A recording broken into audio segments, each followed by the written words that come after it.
back into another installment of the 94 podcast. It's a special edition. I'm Brook Edel, joined here next to me is Jim Bushy, co-host. Hello. And we have Coach Chauncy Williams-Bearfield. Welcome. Thanks, man. Thanks for having me Thanks back. for having me. Thanks for having me in studio for once. Absolutely, in studio, no virtual. Nope. We got you guys both live in studio, meeting each other for the first time. Oh, yeah. I can't lie, man. I'm so excited to be here today. Get to know Jim in person and then all of us vibing in Absolutely. person. I feel like we're in for a great show. Monumental moments. Yeah, no, I'm happy. I'm glad we were able to make this all work. I'm excited to meet you, Coach, in person because we all can meet everyone virtually, but it's better to meet in person. You can actually meet them face to face. You're not just like looking at a screen. Oh, I gotta do something quickly, and then So it's Open a awesome. screen. Yeah. Make sure I'm off mute. All of those. Yeah. Right. All the decorums that go with any virtual encounters. But to all of our viewers, listeners, and engagers of the 94 podcast, I'm glad we're able to bring you guys this edition of the 94 podcast. Welcome to this installment of the 94 podcast. I'm Brook Edel, Jim Bushy, and as we mentioned, Coach Chauncy Williams-Bearfield. We have so much to talk about. We'll talk about the top here, though. The NFL draft is coming up, and there's so many movements, but like the trades, something that we haven't seen before, a trade get nullified after a failed physical. Yeah. What was your thoughts, the Max Crosby saga? Shenanigans. Absolutely shenanigans. Okay. I guess just to get my full take out there really quick. The Ravens got cold feet, and they realized, oh, shoot, we're giving up 2 first-round picks, and then they watched all the players that they lost walk out the door that he couldn't re-sign. Linderbaum, the center, the backup tight end, forget his name, but very good. Isaiah Likely. To the Giants, Yep, so a whole bunch of dudes that were important to what they had going on, and they lost 2 first-round picks. Right. So it was very convenient for them to flunk the physical, to cancel the trade to get their picks back. So I'm calling BS and shenanigans. Right. So kind of like again, BS. You're calling the BS factor 100%. into it. And the fact that they were able to get Trey Henderson, this happened to be sitting right there for them to sign. Legal tampering. Without giving up their first-round picks. BS. BS. They had their cake and ate it too. Yeah. That's the Baltimore Ravens. That's the Jesse Minter era. It's officially has begun with some controversy. Oh, yeah. I mean, like you said, you rarely ever see a trade not go through, a failed physical. Everyone says when you look at the news outlets, oh, trade pending physical, but everyone's like, okay, this is just gonna go through. Just like I agree with Coach. You're losing all your players to free agency. You're losing 2 draft picks, cold feet. BS. I don't know how to say this without sounding mean, but like, come on, man. If you want to make a deal, you're getting a great defensive end player. You're getting someone who's most likely going to improve your defense.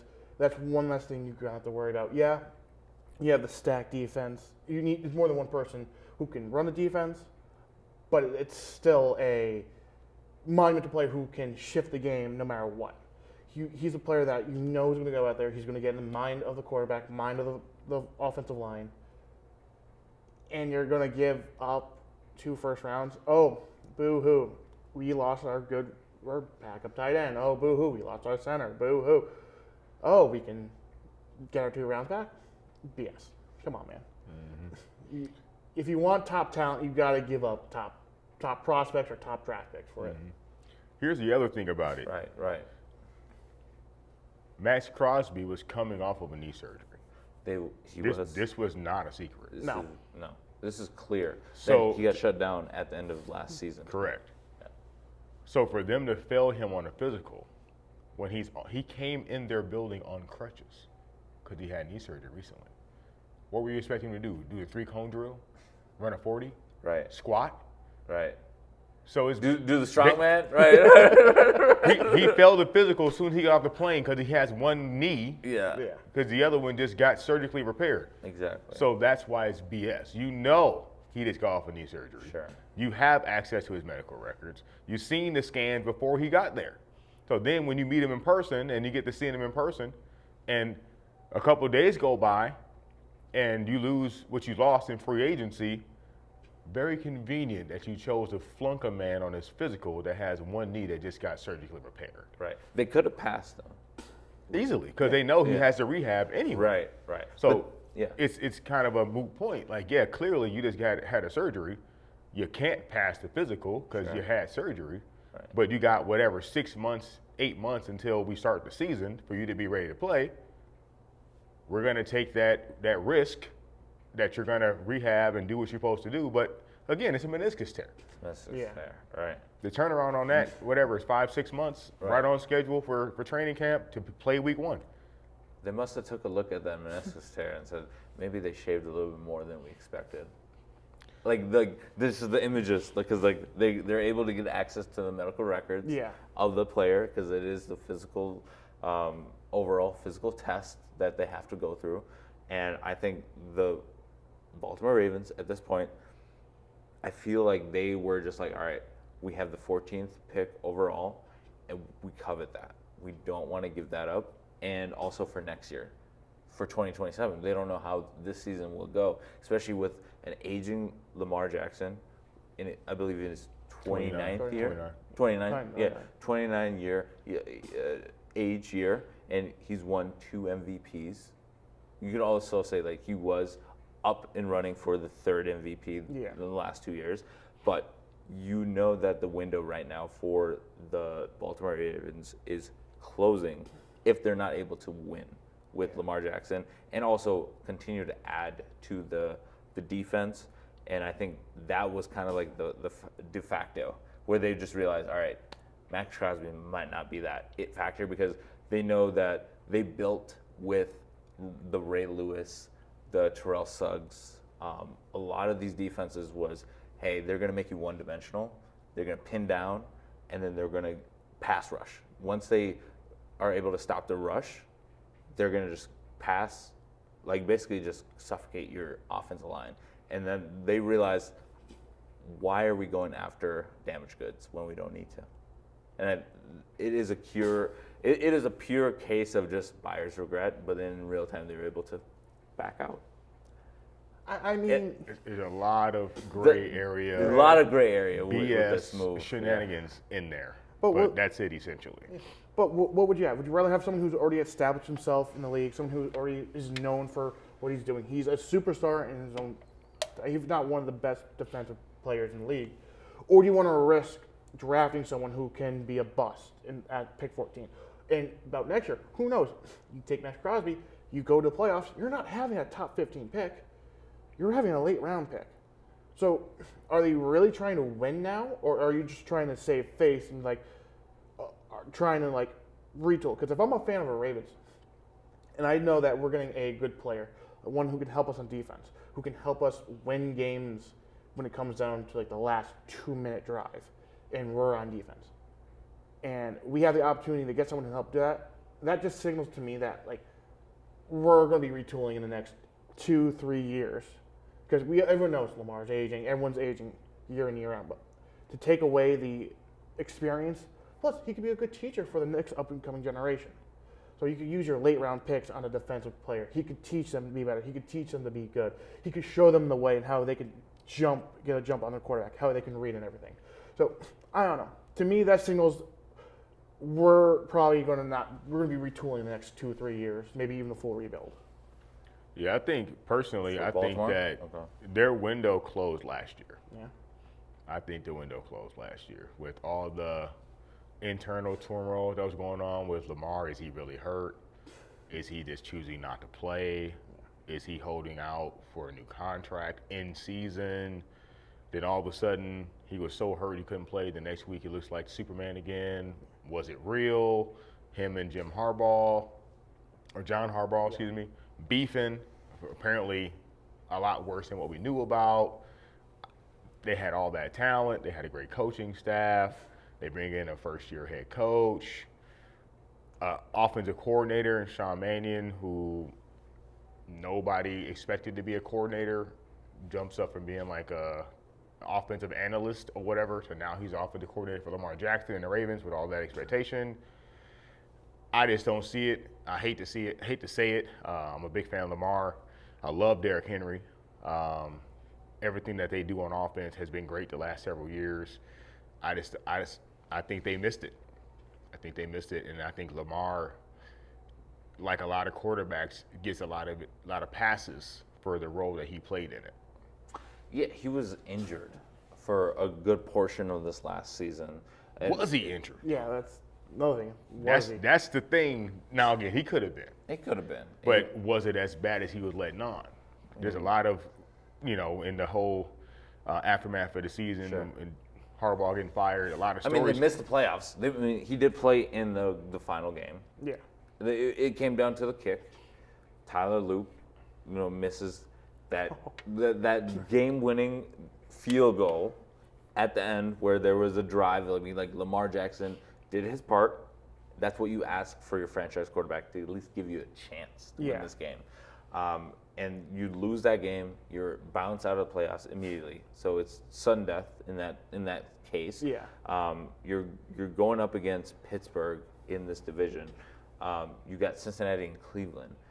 I don't think that Baltimore is really hitting the panic button here. I feel like they have a good control on their defense and what they need to fix.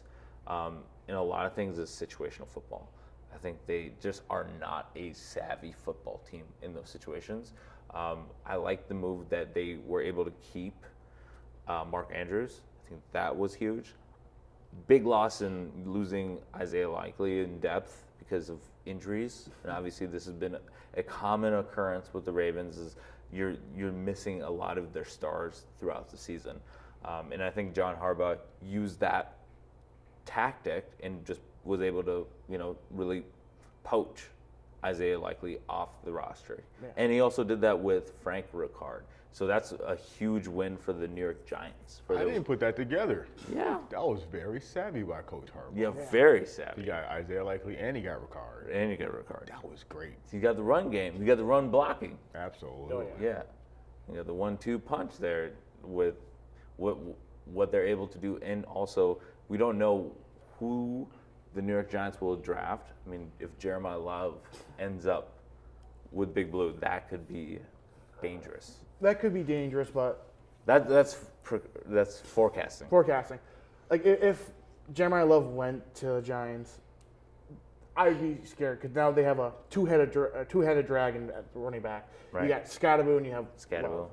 Jeremiah Love. Yeah, so it's like you can run Love for the first half of the season until Scatterboo comes back. They got Neighbors at receiver too. He's coming back too. Yeah. And then that's looking pretty good. I can't lie. They got a nice That's team. shaping up pretty good. They got a nice team. They got Matt Nagy at the offensive coordinator. He's an experienced guy. And they get a fourth place schedule. True. I mean, and you got Matt Nagy. You said, yeah. Mm-hmm. I mean, let's be honest. That NFC East, it's probably. I'm going to say this now. In the next 1 to 4 years, you're going to see everything flip flop. You're going to see the Giants, and you're going to see Washington. Those are going to be the two who are really going to be battling out. When you see Philly start to struggle, you're going to see Dallas start to struggle because of all the late draft picks they have. They don't really look good. Dak's going to be gone soon. I mean, come on. It might just be my opinion, but he did not look good this season. To me, I think Dak had a phenomenal season.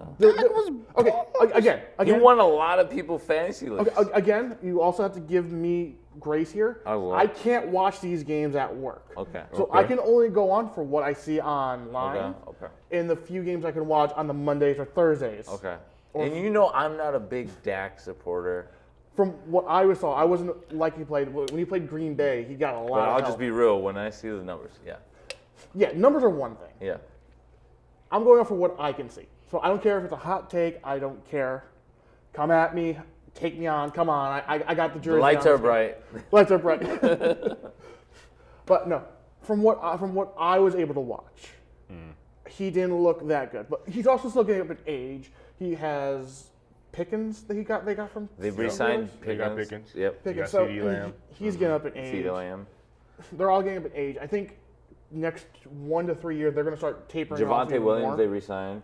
Yep. That was a great big job there. Yeah, Yeah.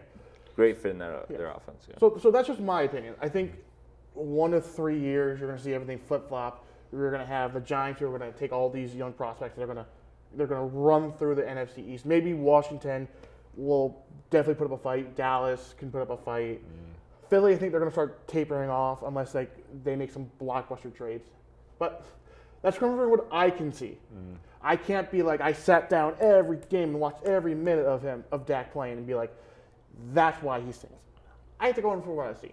Okay. And what I saw was the Packers game, and that's basically it. Yeah. Okay, fair enough. To get back to the Giants before we move into the next topic Yes. here. Sorry. No, You're good. You're good. I started it. You're good. No, you're all good. What do we see with Cam Scatterboo and also Jackson Dart? I think that's one thing that is going to be interesting to see with this New York Giants offense with Malik Neighbors returning, and potentially they could team up Brian Thomas Jr. Like a trade with Jacksonville.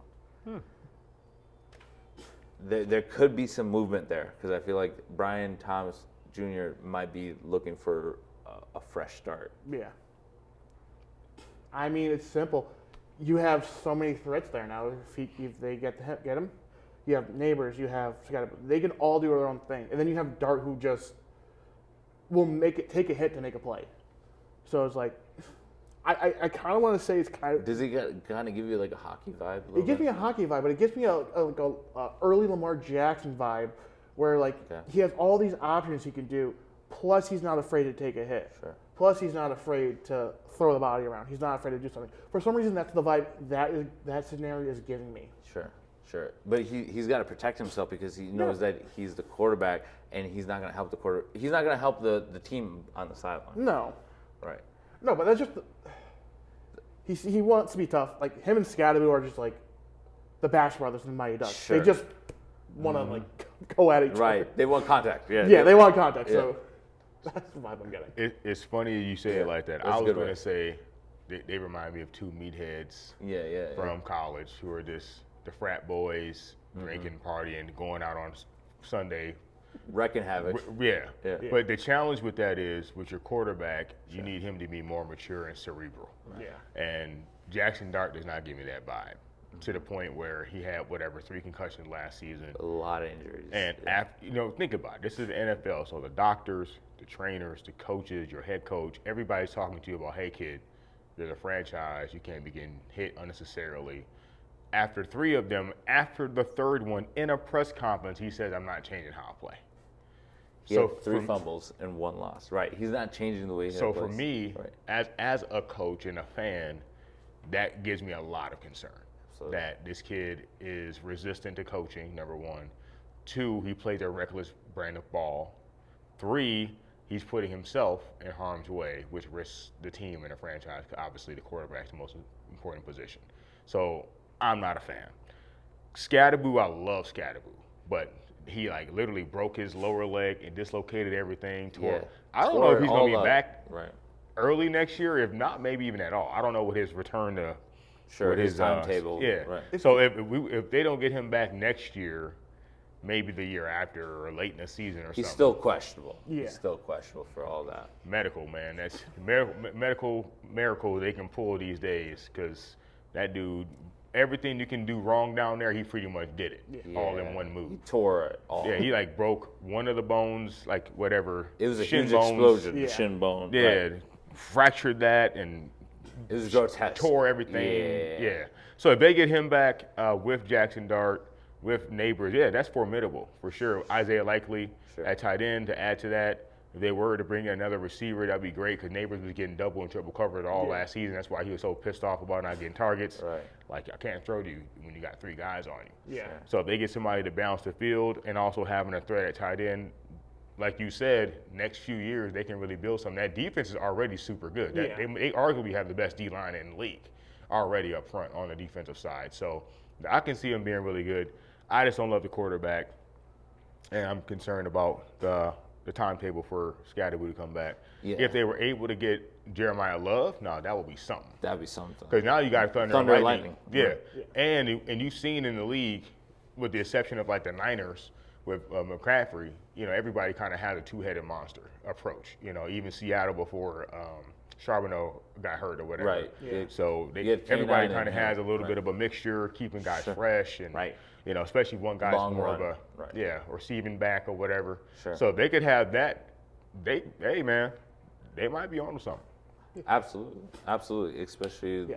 the usage that we're seeing. Well, now if you're the coach of the Giants, do you force Dart to wear one of those concussion helmets now? Those guardian caps. Guardian caps, yeah. Yeah. Do you like, hey kid, if you want to continue this, you have to wear this helmet, otherwise you have to change. I think both. Both? I mean, I don't know. I never thought about that, but it's definitely worth having a conversation. Because at the end of the day, we want to win games, but if you're a coach, you got to care at least a little bit about the player. Yeah. Like Tua, in a sense, We want Tua to play. We want people with concussion issues to be able to play because they love the game, obviously providing for their family. But at the same time, there is a real life element to, like, you can't be killing your brain at 23 years old. No, yeah. So Right. I think it's worth the conversation. I don't know how much leverage or how much power you have to actually enforce it. Yeah. But it's worth the conversation. But the change of play part is the biggest thing. Yeah. Like, dude, you can't be taking on 245-pound linebackers. Absolutely not. No. Non-negotiable. You got to step out of bounds. You got to slide. Yeah. And Fight for another play. Right. Yeah. Exactly. and throughout history, if you look at all the he's a mobile quarterback. So all the mobile quarterbacks that played decently long were skilled at not taking the big hits. Right. Even Michael Vick, for all the lightning things he did, Lamar, all these guys who are dynamic runners that played a long time, they did a good job of not taking big hits. Josh Allen is a different example because he's such a big player. Yeah. But he don't even take big giant hits. Like, he's not going out of his way to run dudes over. Like, when they run like quarterback power and stuff, he'll get the first down, he'll take some contact, but he's not like getting blown up. He has ways of slipping contact and kind of getting low, playing the angles, getting what he needs and just enough, and then sliding, getting out of bounds, whatever. So there's a skill to it, basically what I'm saying. He needs to develop a skill of running without taking big hits. And as a coach and as a defender, that's the most frustrating thing in the world is you got a quarterback who is running, and we can't hit him. And we can't hit him. Right. Like I tell my quarterback, at Hopkins. Maybe the Vikings have it in Kyler Murray. Yeah, I know we're getting there. I can't wait to get there. Oh yeah, we gotta go there. But to wrap it really quick on my little take here is that even with my quarterback at Hopkins, very mobile, great passer and great runner. Yeah. I tell him, dude, the most frustrating thing you can do is not let him hit you. Step out of bounds, slide, get what you need. If they do have a chance to tackle you, kind of help them tackle you, slide down. Don't let them get the big hit. Yeah. Don't let them get the big hit on you. Number one, we don't want you to get hurt. But two, it's demoralizing to them. This kid's running all over us, and we can't hit him. The number one thing everybody on defense wants to do to you is hit you. If you don't let them do that, you're literally taking their energy You're taking their the fight wind away from them. Yeah, it's demoralizing. It's demoralizing. It wears them down over 4 quarters when they're trying to contain you in the pocket, chase you down on run plays, do all these things, and they really can't put a hand on you or hit you. If they do tackle you, they can't blow you up how they want to blow you up. So it's a psychological effect too. Right. That I would talk to Jackson It's a winning Dart culture. about. You're teaching them winning plays. Yeah. And then, in the NFL, these dudes run 4.5s and 235, 40 pounds. They can squat 800 pounds, bench 5. You don't want these dudes hitting you, brother. Like, No. that formula don't pay off, even with Cam Newton. Cam Newton was 6'6", 250 pounds, and you've seen that after so many hits. Even somebody that big, it took its toll. And so many guys who had that story, that testimonies. Absolutely. So, absolutely. Yeah, we will definitely cover Kyler Murray coming up here on the Can't 94 podcast. That's this is going to be iconic. I think it's going to be awesome. More fireworks. Stay tuned. Just want to also just briefly take a quick look at some of the top headlines in the world of sports. Seahawks GMs taking a look at state tax law could impact club. The Falcons GM, Tua to compete with Michael Penix for quarterback's job. And also, we're taking a look at the source. The Bills have agreed with safety. Stone agreed to a 1-year deal. and Saints A-Chain corrects his name to his name. It's no longer Trevor. It's no longer Travis Etienne. It's Travis A-Chain. I don't know if you heard that. I did. You did. Okay. It's a no. So speak on it. Speak on it. Yeah. So his name? His name. Yeah. First off, for you to be a prolific player for all these years, Sure. he's one of the best players in the country, 5-star recruit. Right. So since you were in 10th grade, you've been on the map. On the map. How in the heck? In national championship games. That's what I'm saying. He went to Clemson, the whole thing. He's been a relevant football player since he was probably in 10th grade. Right. How on earth are you just now correcting the pronunciation of your name? It's annoying. He said that and brother, respectfully, I'm not changing the way I say your name. No. He said, like, I'm getting back to myself. Like, I think that was like the soundbite that I heard. But he was just like, just say it how it's spelt or how it appears. And I was just like, how does that go? But he's saying it's A-Chain, Travis Etienne.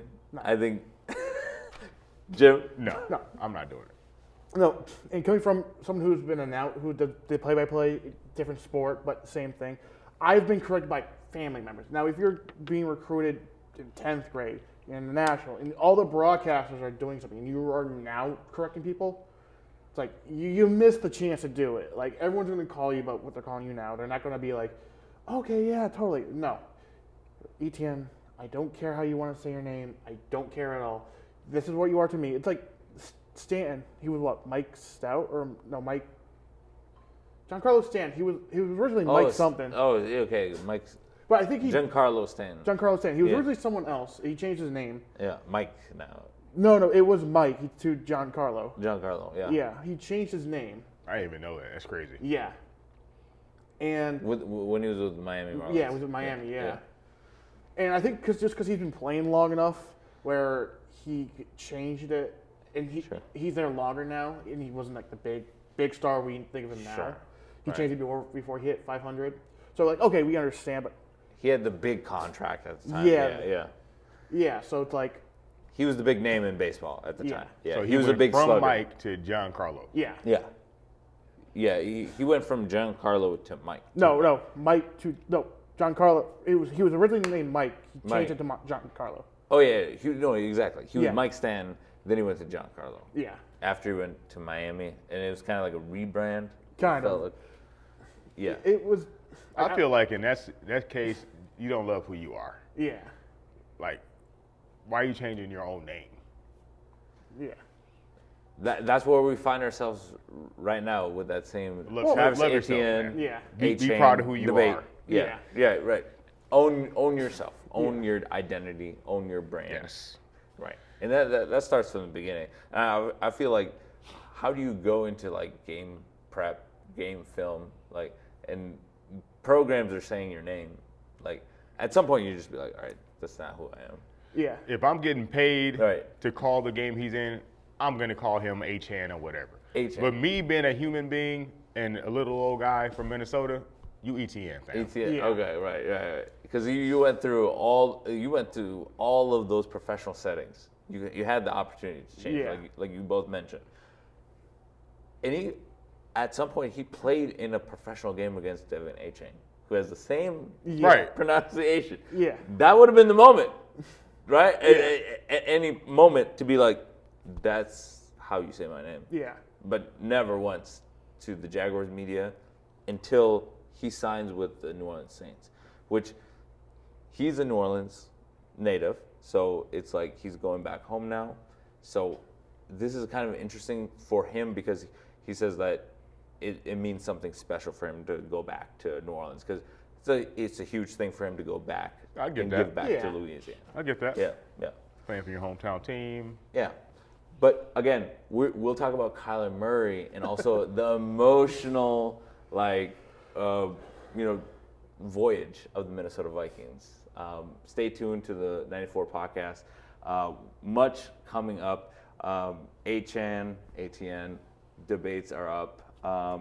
But yeah, make sure to like and subscribe. We're also on TikTok, YouTube, Instagram, and Jim, we got 20 seconds before the second half.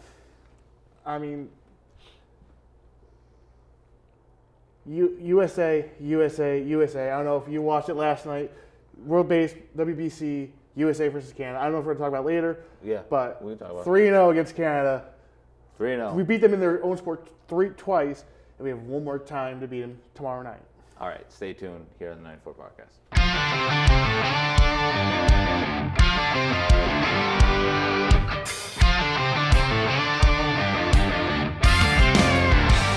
All right, welcome back to the conversation here on the 94 podcast. We left off talking about the World Baseball Classic, also Kyler Murray, and the rivalries that we continue to see transcending all the sports.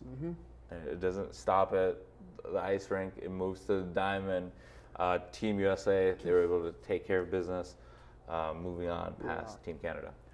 It was a fun game to watch. I mean, coming back from the Mall of America to come home, okay, what's the score of the game? I gotta know the game because we can't continue to beat on Canada, saying that we beat them at their sport both times to lose to them in our sport. Right, in our sport in baseball. So watching the game, everyone's asleep. I'm on my phone watching. She's like, it's like, shoot, trying to sleep. I'm like, sorry. We finally win the game. Bottom of the ninth, we win the game. I'm like, all right, time to sleep. It's sleep. nighttime. Yeah. But no, it's good to watch. Yeah. It's good to watch. I don't know if you guys are watching the Paralympics. I am trying to catch as much as I can with my work schedule, but sled hockey, USA Canada gold medal game tomorrow at 10:05 our time. You think we could sweep them 4-0 this whole time, or do you think we have a good? Do you think they're going to win this in sled? USA. I'm with Team USA. No matter what it is. Come on. Yeah. It could be Red, white, and blue. Let's bobsledding, go. floor hockey, ice hockey, We para repping. hockey. Let's go. We vibing and sliding. It's USA. Yeah. USA all Team day, USA. every day. Yep. Play some Freebird. Let's go. No, that's awesome that you're also like, taking part of, just like observing all the Team USA and like the World Baseball Classic is really cool because that's the beauty of baseball. I feel like I think baseball it's at its pinnacle when we understand it's a children's game. Yes. And grown men are playing it, and it's really cool that they're able to still have the joy of the game. Oh, definitely. And you know what? I'm kind of glad USA didn't win their pool. They came in second. Because if you look at the brackets, you have Team Italy and Team Japan in the same bracket. They're on different pools.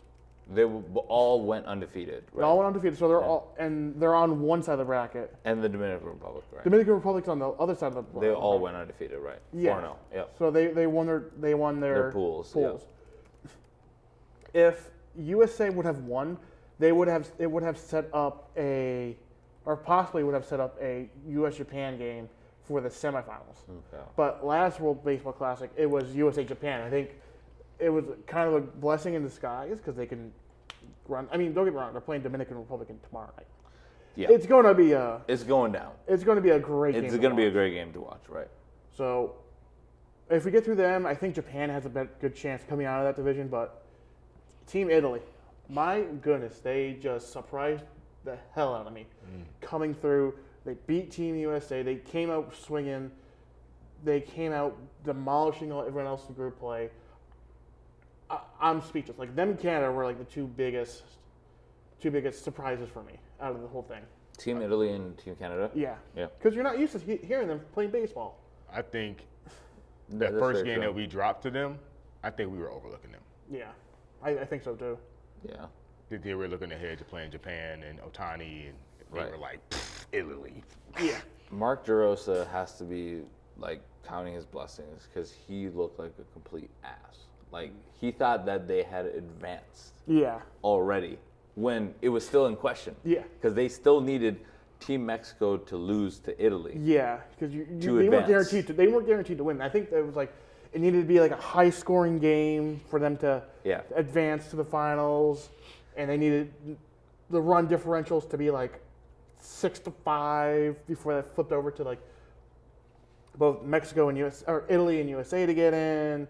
But if Mexico won by like a low-scoring game, it would be Mexico-Italy. But if it was a high-scoring game, it would have been Mexico-America. It's all over the place. Right. There was no clear-cut path Yeah. that USA was going to be guaranteed a spot. Yeah. Gotcha. So they had to sweat it out. Yeah, they had to. If they beat Italy, they would have been in no problem. They would have been no problem, right? Yeah.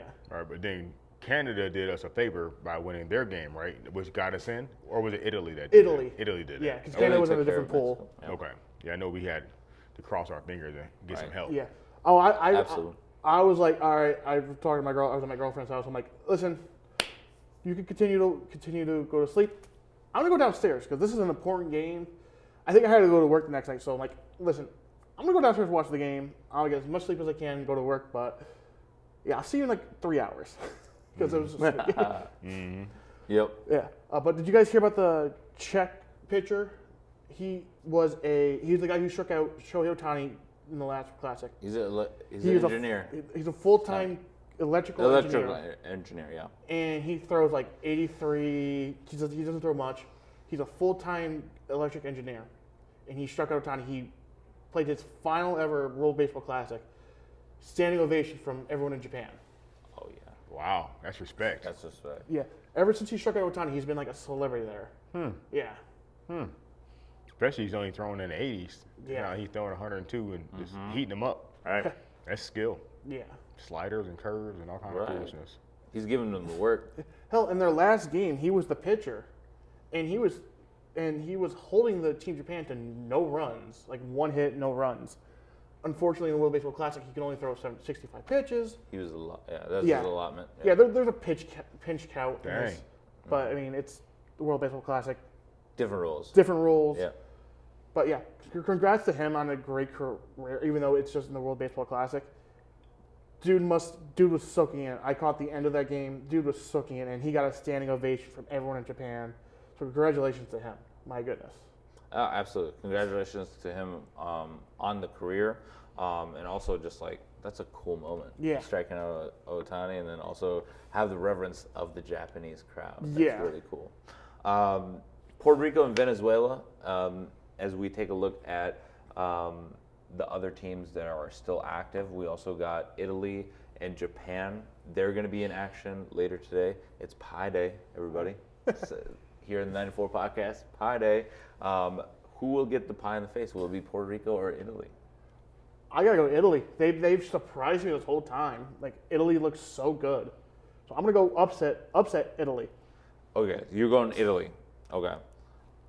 That's going to be in Houston. That's an interesting park. Definitely hitters friendly. Very short porch in right field. I'm leaning Puerto Rico. I'm leaning Puerto Rico. I feel like Boricua is going to show up, and I feel like the players are. I don't know. I feel like they have to prove something in this tournament, because seeing what they've seen with the Dominican Republic, I think the Puerto Rican team, they're set in this moment, I think, to really prove that they're really trying to get to that next level. Yeah. Venezuela, we also got to get your take. Puerto Rico and Italy. Where do you think? I'm just going to go with the strength of roster and go Puerto Rico.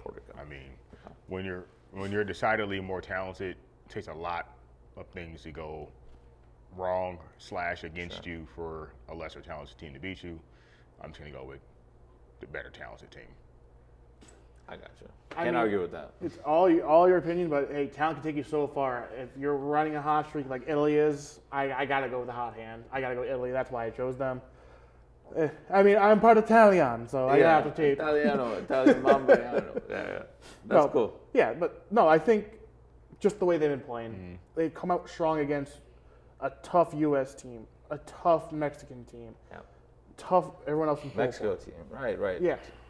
Did they play Canada? No, they were in a different pool. They were in a different pool. So Italy won the pool that USA was in. Sure. So Italy was 1, USA was 2. Yeah. So that's why I'm leaning them. They had such great talent. Because they took care of Brazil. Brazil Brazil was the one team that lost. lost all their games. Yeah. I mean, they weren't even used to the pitch count either. Like they had a lot of rules. They had They're young players. Yeah, right? young player. Yeah. They had a 17-year-old 17-year-old, pitcher, right. which is crazy. But Jose Contreras' son. yes. Yeah. But I mean, hey, at the end of the day, we're gonna get baseball. We're inching closer to opening day. We're inching closer to the first pitch. But I have to take Italy. I just see them. I'm not gonna say it's gonna be a blowout. Okay. But I'm gonna say it's a. You want to do a friendly wager? What's a friendly wager? Friendly wager. I mean, you know, I'm gonna do a friendly wager. Friendly wager. We can do a friendly wager. We can do a sandwich. We can do a sandwich on it. Huh? All right, cool. I got Puerto Rico. I got Italy. All right. Just let me know when you want the sandwich. Sounds good. Or worst comes to worst, I can Venmo you the money for a sandwich. Easy. Simple Easy. as. Easy. You know, it'd be cool with y'all's wager is you have to do a sandwich of the country. Ooh, Right. yes. Yes, Let's yeah. You do got it. to get some kind of Italian deliciousness, and you got to get something Puerto Rican. Yeah. Puerto Rican. Yeah, we'll find Puerto Rican. I'm down. Get you a torta. Torta. Yeah, I'm there down. You go. Arroz condules. Yeah. Come on, man. You're making me hungry now. Hey, Agreed. we got more. We got more action though with Venezuela and Japan. And Japan is one of the favorites still in the World Baseball Classic with Shohei Ohtani, just a world superstar. That's going to be in Miami, Florida. That's going to be all under the lights. Venezuela is looking to advance, and I feel like Venezuela's had just a tough overall tournament, and just like Yeah. the pool that they got. They were tough. They were in that. I think they were in the same division as Canada, I believe. Yeah. So I mean, they were one of the stronger teams in that pool, but your favorite Japan. How you can't go pull against Japan. Shohei. You can't go against In the Shohei. knockout stage, My goodness. Yeah, you can't. yeah. Same thing. I was going to say Japan decidedly better. I gotta go Japan too. Yeah, Japan, up and down the lineup's just all stars. And then the fireworks continue with United States and the Dominican Republic, undefeated. That will be 7 p.m. must watch Sunday night, and that will be at Lone Depot Park in Miami, Florida. Miami. Look, Miami's gonna be lit. Expect that whole building to be split. Maybe yeah. even 70-30 Dominican Republican. Oh yeah, they're gonna show up. They're gonna show up. They show up very well. They for travel baseball. well. They travel well. I'm excited. I wish I could go and feel that atmosphere because I expect and it's not just Dominican. All the Latin American countries, they just seem to bring the vibe that makes you want to be like, I want to play there. I want to play with I want to play against the fans. I want to play for the fans there. Right. They just give that vibe through the television. Now imagine actually being a person is probably going to be like outstanding. So, and they demolished South Korea or Korea 10-0. They mercied them in the 7th Oh game. yeah, they mercy them. 10-0. Now it's the runner-up, and it's Korea. Now against USA, I think it's gonna be a little different. You got Paul Skeens on the mound. Skeens, they're gonna throw him the full 85 pitches, and yeah. Right, they're going full board with Yeah. Skeens. Yeah, because they know that it is the big rounds. Yes. You got to get your big guns out. Right. Yes. Right. Yeah. So I'm going to USA all day, every day. I'm about to Okay. say, whenever you get done, it's America. America, Right, hell you got- yeah. you got- But I will say this, 2 things. One, Dominican Republic roster is stacked. They're stacked. Like golly. And I don't know if you guys have ever been to South Florida. It is like a little Little Havana. Latin America. now. Yeah. Of all the different Yes. mixtures. Everybody Right, from all of everywhere. it, It is like in all shapes, sizes, colors, dude. So I'm nervous. Like they may have more fans in there than America. It's gonna be home field. It advantage. might feel like a home game. Is my point. Yeah, Yeah. exactly. So not only are they super talented, Right. but also may have that little bit of a crowd advantage as well. A little nervous, but America all day. America. America all day. Love it. Free bird. All right. So we got that to look forward to. We also have huge games coming up. I know Minnesota Wild taking on the New York Rangers. You're wearing the Rangers. I had to wear the talk sweater. a little bit about that. I had to wear the sweater. Come on, man. We got to talk about that. All right. So the Rangers are in town. Tell us a little bit about the Rangers and their journey. I mean, if you want me to be honest, it's your team. It's your team. If you So want me this to is be your moment. blunt, This is your moment. they suck. They literally are I think they're like the second worst team in the whole NHL this year. Yeah, that retool to get them back in the playoffs after the past was They just traded away all their talent. the farm team's terrible. They're not having a good time, but to go to a game, I'm excited because going to the Garden when they're playing well is nearly impossible. Like you have to wait for a deal to come or late season when no one's playing, or come out to Minnesota. Hey, get to hang with you, get to meet Chauncy, get to do the podcast live in person. Oh, what we doing, yeah. I'm just so happy to be in the area. So I'm excited for it. I may have bought my tickets a little too early and got standing room, but it is what it is. It doesn't matter how you get in, as long as you get in. That's what it really is about. Real. Right. Yeah. Absolutely. You can always sneak down to the front too. Yeah, so I'm not gonna complain. You're in the building. You're Just in be the a G building. about it. You see open seats, you go take them. Oh yeah, I'm pulling up the Game Time app and just there's 2 seats. Let's go sit there. Boop, boop. And the game is actually at 5 p.m. Yeah. Mm-hmm. So Perfect timing too, because we'll get done around 7:30, 8 o'clock ish. Get back to where I'll get back to the hotel. We'll get back to your place before all the snow hits too. Mm-hmm. so it's it's an earlier time to start for puck drop. Yeah. yeah, so it's perfect. And then if we want to go get drinks after, we can still go get drinks after.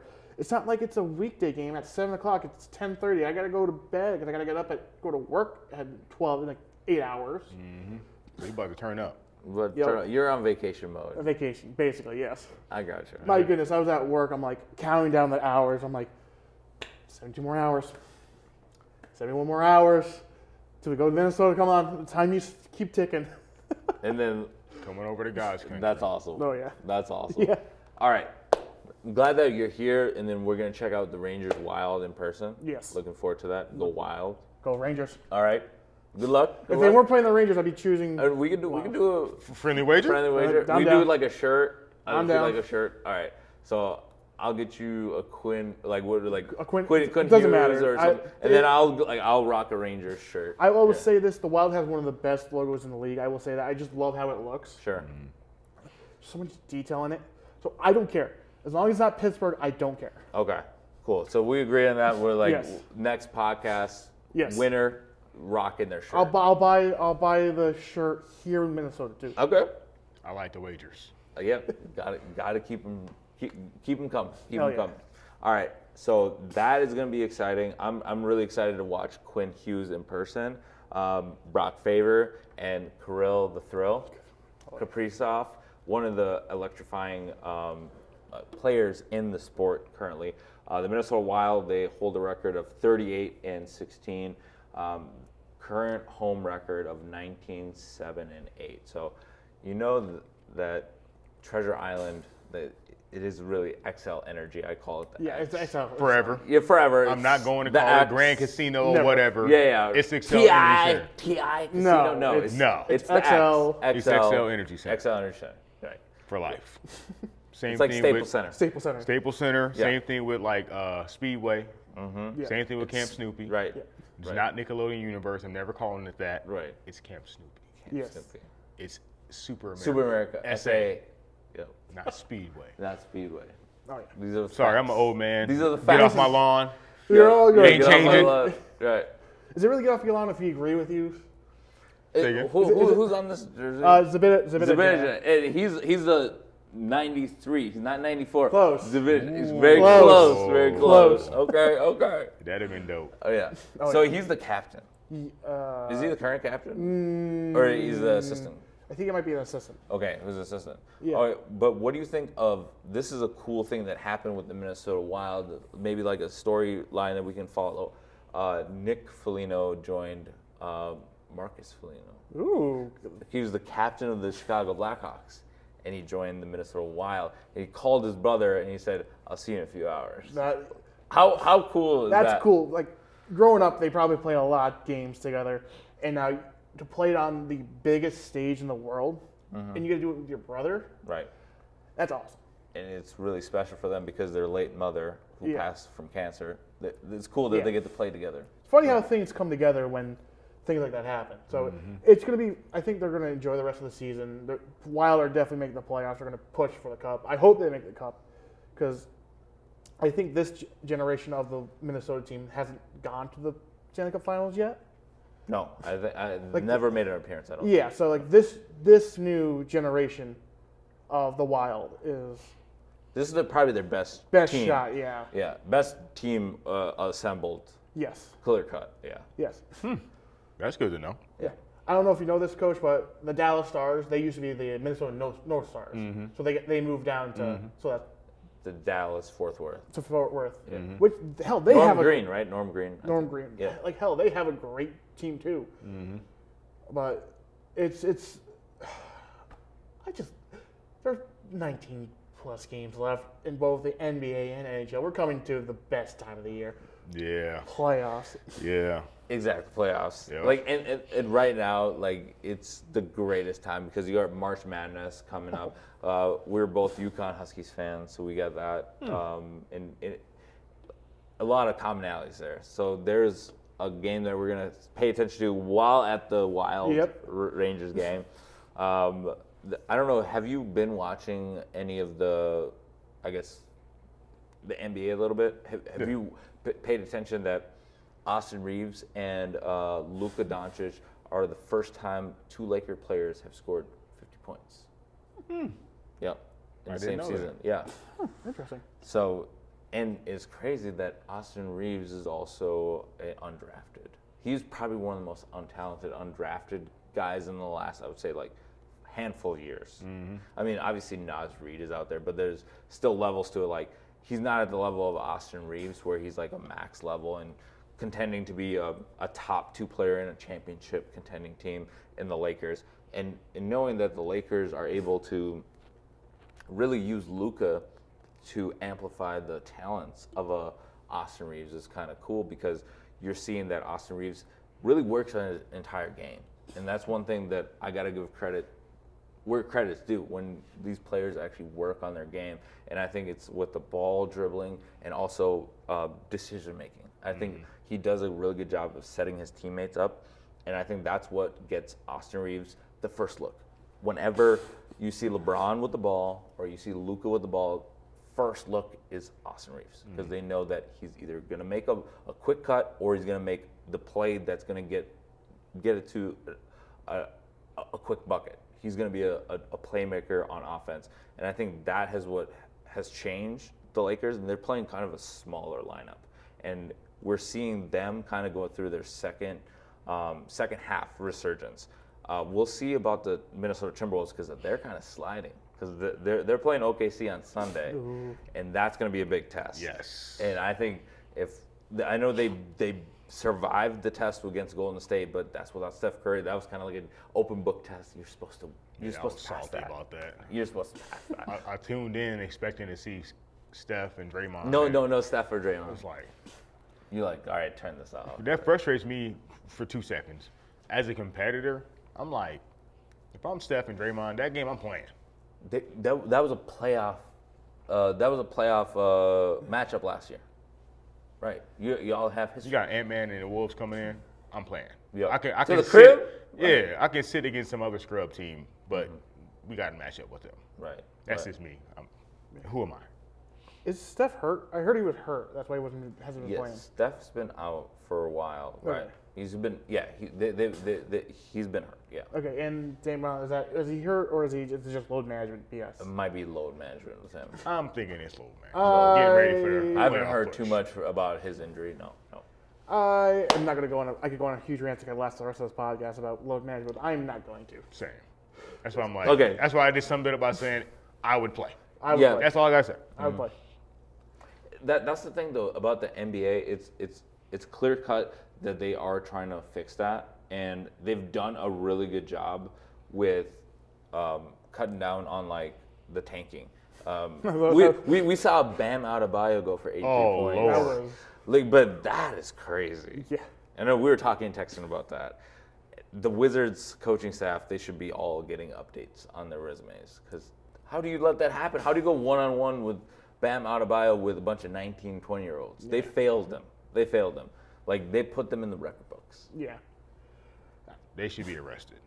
It was criminal. It was criminal. I don't know how you let. Like, I'm sorry. How do you not like change your strategy up if you see he's getting all these points? Like, how do you not fix it? You wait 3.5 quarters. He dropped 31 in the first quarter. Right. How do He you- was how do- cooking them. Right. How do you not change then? Like, my gosh. Exactly. So I went back and I watched on YouTube.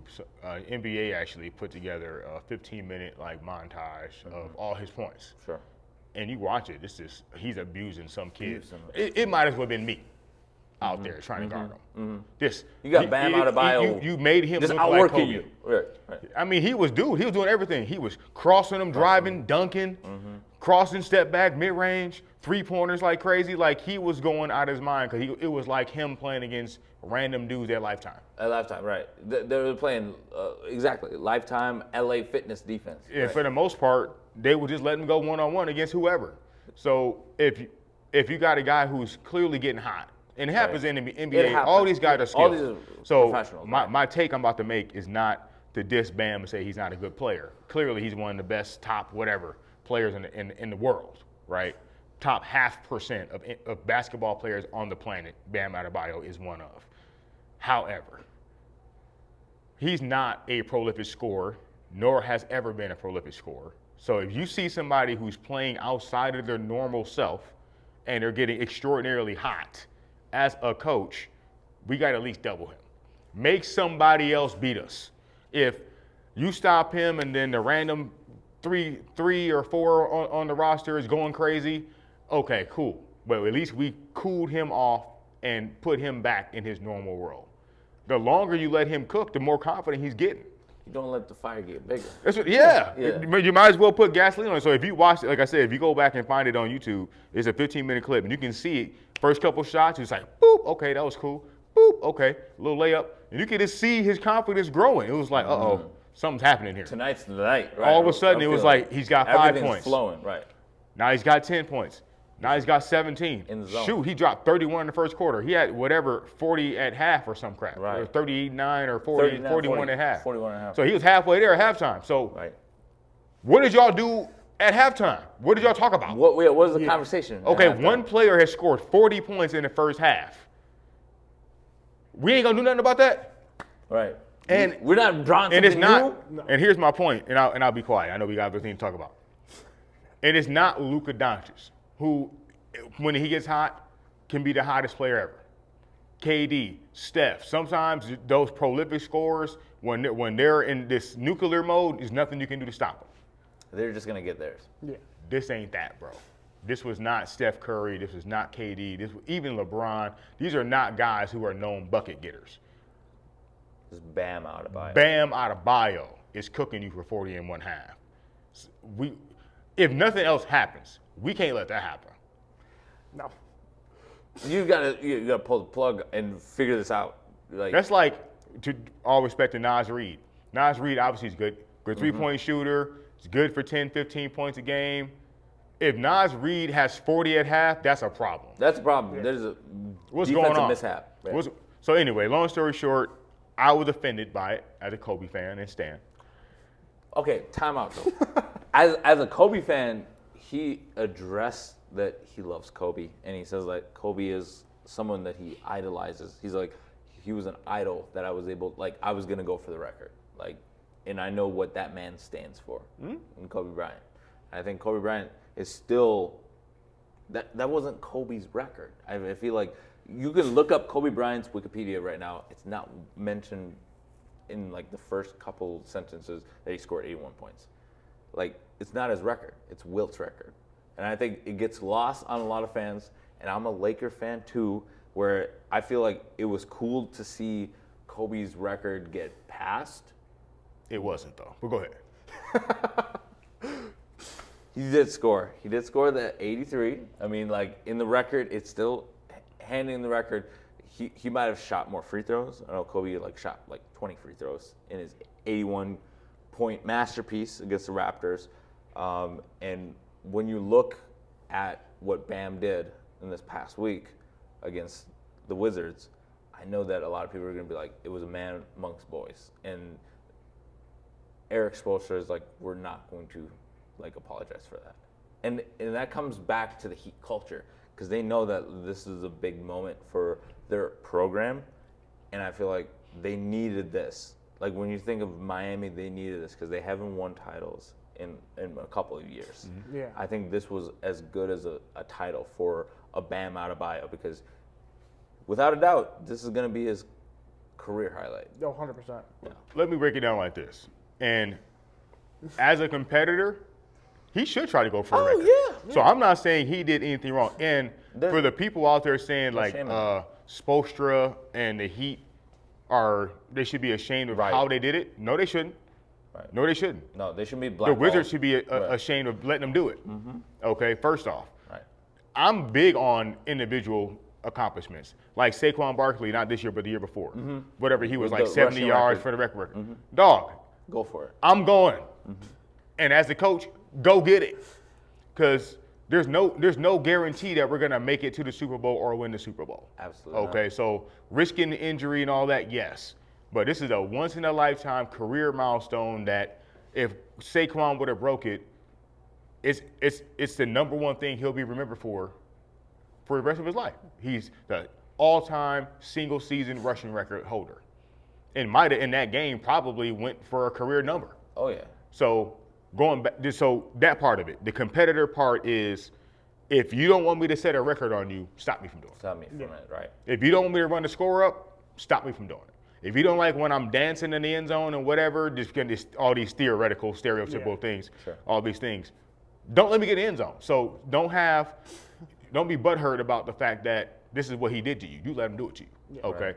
Now, the problem that I have with it is, one, Kobe's 81 came with Kobe playing from behind, trying to help his team win the game. That's why it's so respected. Kobe said, The not game on my situation. watch. Right. Not on my watch.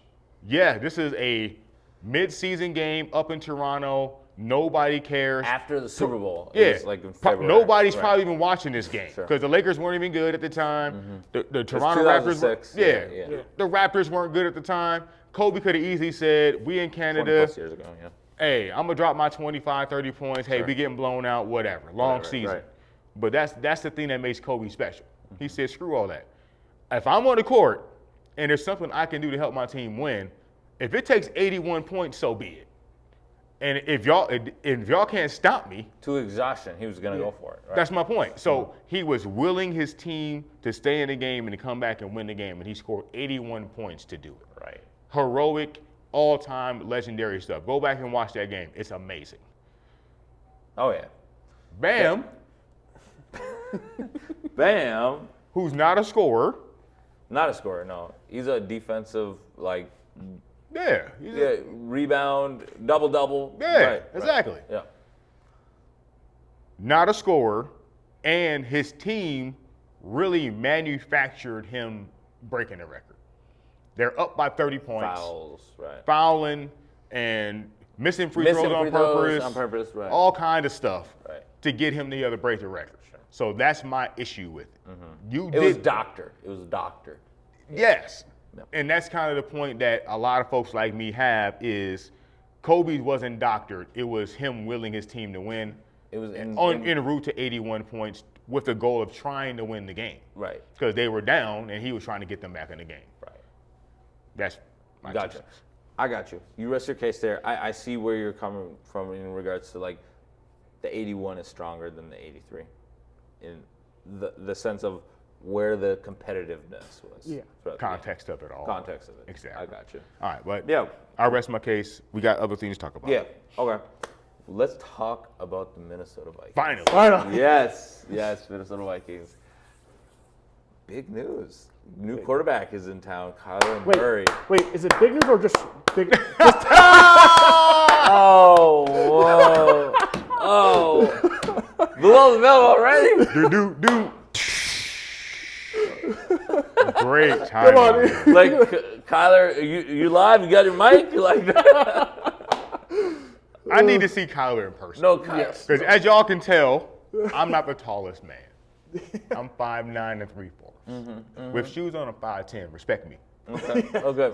So They list Kyler at 5'10". They would list him as 5'10". That's, Yeah. if you look him up, they say he's 5'10". Clearly, bro, he is not 5'10". He's getting some love. He's getting some love. He can't be, because even when he's on the field and running around, I'm not trying to roast him, and I'm about to praise him heavily. Sure. He looks small. Small.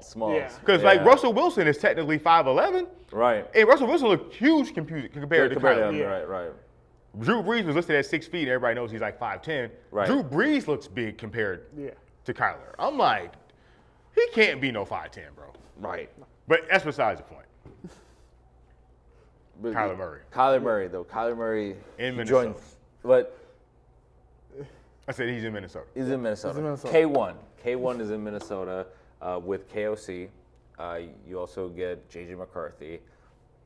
This is going to be interesting because you get to see who is going to step forward in that quarterback's room. Who's going to be the leader, and also who is going to really dictate who is going to win. I'm gonna say this before you get it because I know you're gonna go off. Go ahead. I think this year it's gonna be different than last year. Last year JJ was given the starting role. He never had to fight for it. So now he has to fight for something. I want to see how he does now, because we all knew last year or 2 years ago when he tore his knee, that he was originally going to get the job, but he had Sam Darnold behind him. Last year, who did he have? He had Brosmer and Wentz, Carson Wentz. Yeah. who everyone could tell after he was taken out in the Super Bowl against the Patriots, or he didn't even start the Super Bowl. Nick Foles took over against the Patriots. Wentz was going downhill, so he went in there thinking, all right, I'm first round pick, I'm going to get the job, walk in. So he probably came in with that mindset. This year with Murray coming in, he's going to have more challenging now. He actually has to step up because the second he makes that one mistake, I could see him getting yanked right off the field. Bruh, I don't even see him getting on the field. Listen, No, that's fair. going back to last year, and the fans of the pod, go back on the ones that I was on early last year. Around this time, we were talking about JJ being the starter. No, I've been on the record not a JJ fan. I watched a lot of ball at Michigan because I'm a 49ers fan. Even my real estate business colors are 49er colors. That's how we move, okay? Okay. So I watched Jim Harbaugh go from the Niners to Michigan, and I watched a lot of Michigan football, watched a lot of J.J. McCarthy, and I never seen an NFL caliber starting quarterback from the ability to throw the ball consistently. Do you think you could develop into one? We ain't got time for that. That's my problem. Going back to last year, our team, and we're so blessed to have Brian Flores back, because we all assumed after this season there's no way in hell he's going to be He was here. going to get an NFL coach. So we got Flores back. Should have been. The majority of our, if not all of our defense back, which was even with having nothing on offense with a top 10 defense, still with having no quarterback play and a terrible, abysmal offense last year. So really, this is like a second chance. This is a genie. You rub the magic football genie, and the football guys gave you another chance at life, because they're essentially running back the same team as last year with a starting caliber, if not top 15, top 10 quarterback. Top 15, top 10. Yeah. Potential based on talent. Yeah. So my frustration last year was clearly they were willing to punt on the season if it didn't go well with JJ. And with having the talent that we had, the coaching staff that we had, and also the schedule we had, we didn't have a murderer's row of a schedule. It was all primed up for us as Vikings to be right back where we were. 13-5, 14-3, in the playoffs, one of the top seeds potentially. And then looking at going into the season, the Lions had already kind of showed that they were kind of taking a step back. We didn't know what Caleb Williams was going to do with a new coach. So really all we on paper had to care about was what the Packers were going to do. Yeah. Last year, if you look at our division, very winnable. It was wide open. Yeah. And we didn't, because we put all of our eggs in the basket of a young quarterback who hadn't shown that he can be that guy. So the reason why I love the addition of Kyler so much, if for no other reason, and even if it don't work out, it shows, number one, your players in the locker room. This is the coach talking. You got to show your players in the locker room that you care about winning. Because if they feel like, oh, we're just going through the next 3 years and we're going to see if JJ gets better, and if it don't, oh well. If that's the mindset, those guys are not going to be fired up and locked in on doing anything and everything they can, down in, down out, day in, day out. Grinding it out. Grinding it out to do what it takes to win a championship. Right. They're going to be like, oh, y'all don't building care. blocks of a Y'all don't championship care. team, right. I'm going to go out here, try to get my low numbers, put some decent film out there, and just go about my life. Yeah. So if nothing else, you're telling your players, your franchise, your fans that we are trying to win. We're trying to That's win. number one. We're trying to bring back a home, like a Lombardi trophy. Yeah, we're trying to win. Number two, the upside. Okay. I know Let's you said, hear about the I know you upside. said he's kind of down here, but his upside. Yeah. His upside. His upside, yeah. If Kyler, with all his talent and experience, and his talent, arm strength, mobility, all that stuff is undeniable. Right. Going from Arizona where he didn't have talent around him, did not have good coaching around him, in a very tough division, being in the bottom feeder in the NFC West for the last 6-7 years. That's a tough situation to be in. A lot like what my guy for the Seahawks just left Minnesota. Sam Darnold. Sam Darnold. Yeah. So similar to Sam Darnold, a lot of talent, a lot of potential. I was with the Jets and they were terrible. I went to the Panthers, they were terrible. I sat behind the San Fran, got better, got coached, had a revitalization, been in a good situation with a good team, good coach. Right. All of a good sudden, systems. good system. Played in a Super Bowl as a backup. Okay. Right. See? That's some So experience. all that can bring out the best in a player. So Right. what I'm saying is Minnesota with KOC, our talent, our defense, being in this environment and culture with his talent and the weapons, dude. Bravo. Exactly. No, this is a great Bravo. rebound. Yes. Great rebound for Minnesota Bravo. and the quarterback room, because this is only going to benefit them down the stretch. I feel like it makes them a stronger team in this NFC North, because we know that the Lions, they took a step back. Yeah. The Packers are in question because we don't know what they have with Micah Parsons moving forward. Yeah. Plus, and the Chicago Bears. Plus, Packers, I only know this because, I Right. work in Green Bay. They're in cap hell, too. Yeah. So they Okay. don't have a first-round pick for the next couple of years. Okay. They don't have the cap room to go sign someone. Like, they just made a trade last week for essentially a defensive end person. They're going to be struggling in the next couple of years. Like, unless they can win now, and we all saw what happened when Micah Parsons went down. Their defense went down. They tanked so hard, that defense. Yeah. So they're relying on one player, like a Max Crosby type player, which we talked about earlier in the show. Yeah. They're relying on him on defense mainly. And if you can't get that, you're gonna have a bad time.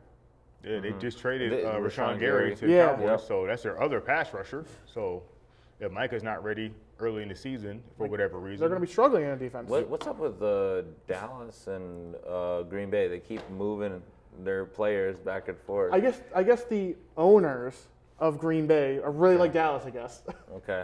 They really like Dallas. they must love Jerry. Gotcha. So, that was a good move by Jerry, though. Yeah. Yeah. it was As a quick side note, they got Rashawn Gary for a 4th-round pick. Yeah. 4th round pick. Like, bro, that's a move. That's a good move. Did he hack the front office? He must have. I mean, the Packers have a new GM, so Okay. Yeah. Okay. So Brian Gutekunst, Gutekunst, he's out. no, sorry, they have a new main guy at the top. Mark Murphy. He's Mark out. Murphy. He had to He retire. had to retire. He had to retire. The So they new have a guy. president of football operations? Yes. Got it. Okay. Yes. Okay. Okay, because he hosted the NFL draft Yes. last season. Yes. I'm still pissed off. I couldn't go. I'm still jealous of you going. Again, I wish we could have done the experience. I'm just everything that happened.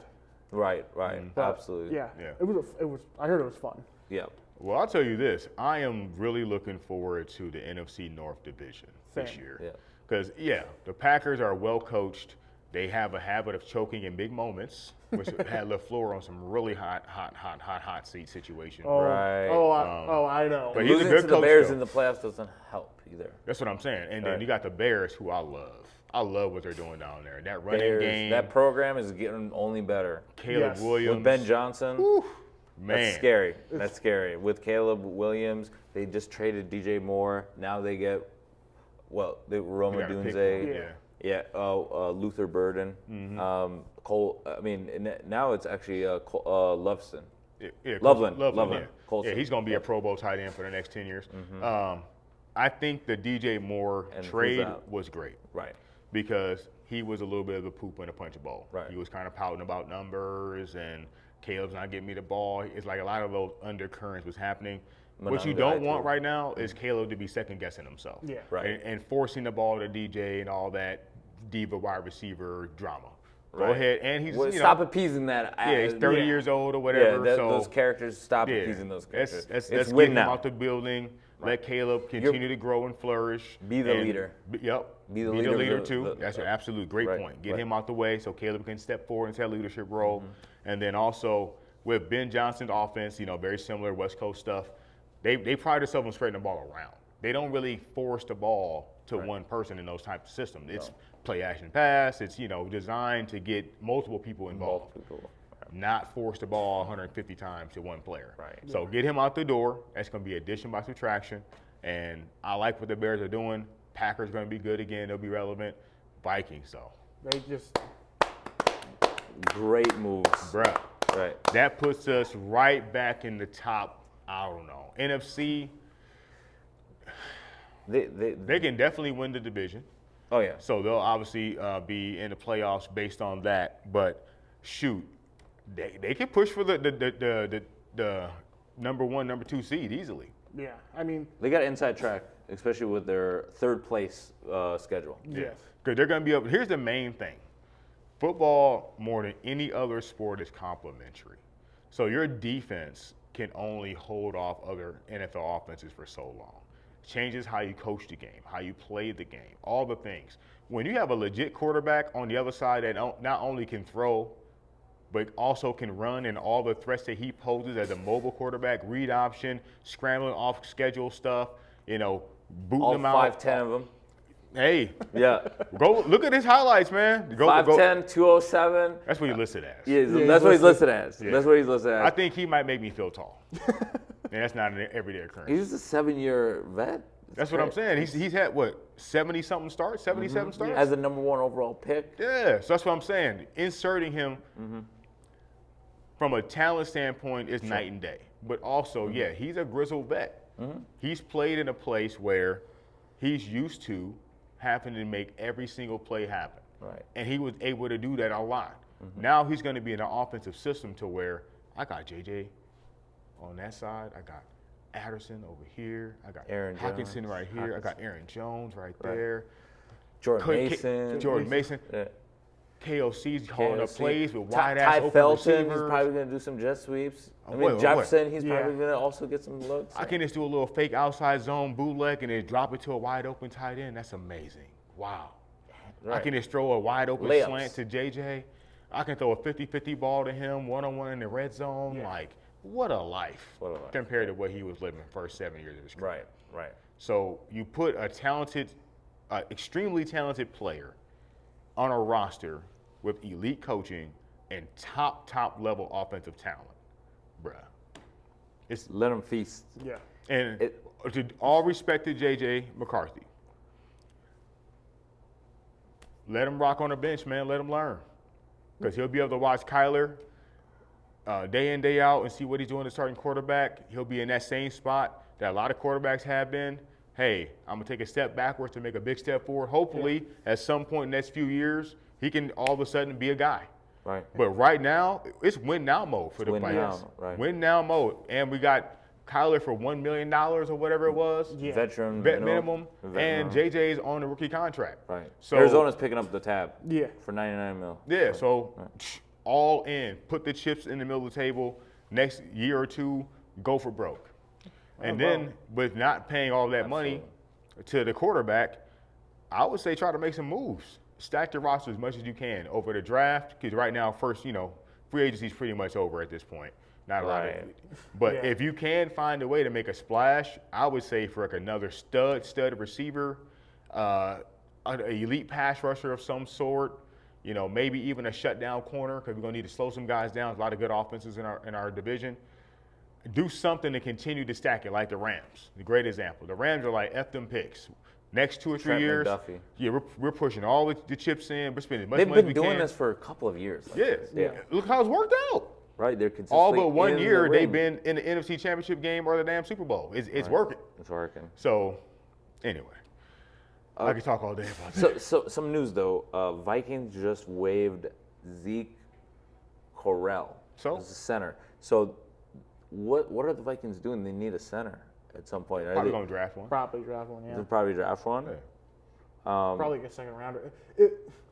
I'm just thinking they're probably like what, top 15 draft pick this year. They Let's did see. make the playoffs. Right, because they had the bombshell with Will Fries Yeah. retiring Yeah. a So season after signing him from the Indianapolis Colts. Vikings. oh no, they're later than I thought. They're 18. 18th.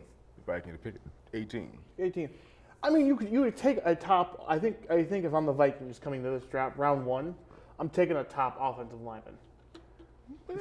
Because Lineman Or or, best best player available. best available. Yeah. Especially at that point, 18. All Right. the elite players Yeah. Are still yeah. are probably gone. Right. Top 15 are usually the elite players. Right. But obviously at 18, you can grab a great player at that point too. Yeah. But absolutely. yeah, best lineman available or Best best player available. Yeah. You know what they could do? This is kind of getting a little hyperbolic, but Sure. they could try to trade for Jeremiah Love. Ooh, we did talk That's- about that's that. kind of the Yeah, missing that, link. That might be Because the Aaron move. Jones is serviceable, but Yes, he's not long term. He's not top level yeah. anymore. You know? need somebody like a Jeremiah Mason, Love and a honestly, I Kevin think is O'Connell better than him. offense. Right. If I was KOC, I would start Mason over him. Mason is better than Aaron Jones. Bigger, stronger, more elusive, all that good stuff at this point of his career. I don't know why that hasn't happened. I think I don't know. I think it's probably going to happen this year because they initially waived Aaron They- Jones. yeah, right? they Then they waived- brought him back. they brought him back. So it's probably part of the conversation. It's like, So hey, when he hit the this free is gonna agency be the- market and his phone wasn't this is gonna be- calling, he was yeah. like, is that backup job still available? Right. He was Yeah. trying to get into the TCO Performance Center, and the doors red were light locked. kept coming up. Red light. Right. I will say this. I drove by that center on my way down here. You know how hard it was to not pull over and go right there right away just to see everything because that building looks so good. From It's the highway. beautiful. I- I've been there a bunch of times. It's beautiful. I might have to stop by before I head back to Green Bay, but my goodness, that was good. But I would love to see him get another good running back because Aaron Jones, as much as he's a great player, he's a great guy. He's getting up there in age, Yeah. and Yes. he could be the backup, but there's a lot of other places he could probably find where he could be more of a starter. Yeah, I think he's solid. That's my thing with him. He's He's not solid. bad. Not Yeah. bad. He's a good pass protector. He's a good catcher out of the backfield. He's a Right. good runner. Ball but security. with our offense, if we had a legit threat, Sure. like to Home make run hitter, right? yeah, Yeah. there you go, home Yeah. run hitter, that would change everything. Because now you can't play super far back. Right. They try to Like stop a our zone passing it. game. Right. Now the run's open. If you start running the ball well, they got to creep up. And now we got bombs over Baghdad going on. Right. So I think Shout that out would Outcast.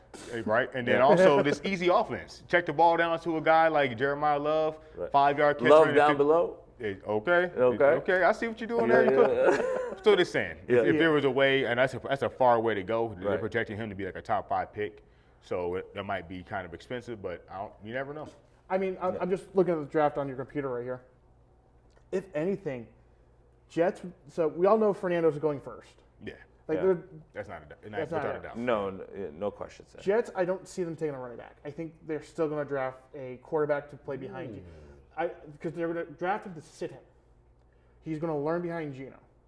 Because I'm a big believer of you draft someone, and if they're not your number one starter, You just stockpile them. you develop him. You develop them. Now, I know we talked about him going to the Giants, but let's be real. Do you think they need another running back? Because They tagged Brees Hall. yeah. Yeah. So that's what I was getting ready to say. When you said the Jets, my spidey sense was like, they tag Hall and they don't want to pay him. I don't want to pay him. Hey, man, we'll slide you this 3rd round pick for Brees Hall. How about our 2nd and our 3rd for Brees? We'll take him off your hands. Yeah. Do a quick move. Yeah. That's what I would do. That could be. I think Jets would listen. Yeah. You got to. Right. They already let everybody else walk away. Right. Besides bringing in Geno, they pretty much cut all their talent. Right. Yeah. Traded away or cut all their talent. So that would be a good move. Yeah. Throw y'all second round pick. I mean, Bring the Iowa State Cyclone back to the Midwest. no, yeah. I don't know. I just feel like he would be a great. I think he goes before the Giants, and if he doesn't, I want to say. I know we talked about him and Scatterby 1-2 punch. Sure. Like I think they roll with him with Scatterby one more year, Okay. and they pass on Jeremiah Love. You think the Giants? I think they pass on them. That's just me. I think they pass on them because you can get another threat to help neighbors out. Scottaboo's coming back. You could trade. You get another receiver out of Ohio State. Yeah. Yeah. So there's options for them, and I think that they have running back covered. I don't think they want to wait. If they draft him, it's going to be one of those. Hey, you're here, but you're not going to get all the touches. It'll probably be like a lineman. Yeah. I'm looking at the top, the pre-draft rankings for best available. Jeremiah Love is the #1 draftable player, even higher than Fernando, which is So- I didn't realize that. Right now they have Fernando Mendoza #1, Las Vegas. Yep. We're in consensus Which on that. everyone knows that. Jets, early projection, David Bailey, edge rusher out of Texas Tech, and then Arizona taking Arvell Reese, another edge rusher out of Ohio State. So I don't like that edge rushers are really high. The wide receiver I was talking about out of Ohio State is Carnell Tate, and they're having him projected to Fourth. team up. Yeah, he's going to be 4th, and he's going to team up with Cam Ward. That could be a nice move for the Titans there. They and definitely then need it. Yeah, and they then need it. and yeah, they do need the help. Number 5, Caleb Downs. I think Caleb Downs could potentially be one of the most talented players in this draft. But he's a defender. He's a defender, yeah. He's a safety for Ohio State, just making a lot of plays for him. But that's maybe where you're seeing them going more defensive, especially with John Harbaugh, and trying to really impose his signature on the Giants or Big Blue. Yeah. I just don't see them drafting another running back. I mean, Okay, that's fair. cool. I'm want him cool to with end up that. in Minnesota. I hope he I mean, ends I up want in him Minnesota. And what Kansas City did, they showed their cards. They were like, we're going to go get the Super Bowl MVP Yeah. and I stack love with that. him. I That was a love that. great move by Andy Reid. And the fact that the Seattle Seahawks kind of just let that happen. yeah, it's just like And without injury, Kenneth Walker is walking yeah, to Patrick Mahomes, and knowing that they're letting Isaiah Pacheco walk, yeah, and he's going to Detroit, and we don't know what happens there Yeah. because it's Who's our- Jameer Gibbs. Jimmer Gibbs, yeah, like The timeshare there, I don't know how that's really going to work. He's just basically going to replace David Montgomery because Isaiah Pacheco is more of an in-between the tackles, downhill kind of physical runner. And Change of Gibbs pace. is lightning. Yeah. Thunder and lightning, basically running it back with another powerful back.